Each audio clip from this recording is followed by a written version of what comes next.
Hello guys! Ito na naman, dinalaw na naman natin ng ating farm. Char lang, hindi atin to. Ito ay satyuhin ng ating kumparing si Adrian. Dahil inayayahan ulit tayo, syempre go tayo dyan. Kailangan din natin mag-relax, no? Hindi yung puro na lang stress sa trabaho. Napakarami nilang tanim na ampalaya. Pero hindi tayo pwedeng kumuha dyan kasi kalalagay lang nila ng abono. Kaya tingin-tingin na lang tayo dyan sa paligid dahil napakarami talaga nilang tanim na ampalaya. Tapos meron pa mga bata nagsasabi na meron daw silang kinukuhanan ng juice. Kaya tayo na-curious, kaya pinuntahan natin kung ano yung kinukuhanan nila ng juice. Habang tayo ay naglalakad, merong nakita si Maring Tia na ampalaya. Nakakainayang, no? Oo. Suspect, may isang bata, may bitbit ng ampalaya. At sa wakas, sa hinahaba-haba ng ating paglalakad, nakarating din tayo sa ating pupuntahan. Ito pala yung sinasabi ng mga bata na ginagawa nilang juice. Para siyang puno ng kiat-kiat. Dahil hindi nila masyadong pinapansin yung puno na yan, kaya ang dami nalaglag sa lapag. Sayang. Mahal ka to. Alagay mo. Kaya mo ha?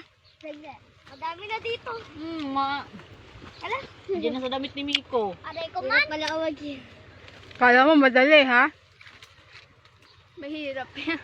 Para unggoy. Wala tayong puno sa atin, bayabas lang. Sila sanay na yan. Yeah, mga sanay na umakyat dyan. Agyat na ako. Oh, kapit ha? Kapit. Nagtatawalan kita pag nahulog ka dyan. Kapit ha? Madaming tinik ya, Toto. Madaming tinik. Naliyo! Sa'yo itong 20. 20. Buso ha? Kapit ha? Ay, ito buso. Ay, wala na pala to. Dali na, oh. Dali, oh. Dali, kuha ka plastic, oh. Dali.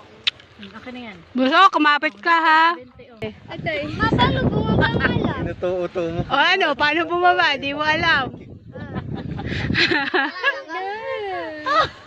Pagkatapos namin sa farm, at ito na nga, nagyakad na mga bata dito sa swimming pool. Sobrang lamig ng tubig dito kasi natural spring to galing sa bukal. Kaya napakalinaw ng tubig at napakalamig. Tamang-tama sa napakainit na panahon, kaya enjoy lang. Siya nga pala, may entrance fee dito, 50 sa kid at 100 naman sa adult. Ganito na lang po ang aking video. Maraming salamat sa inyong panonood. Bye-bye!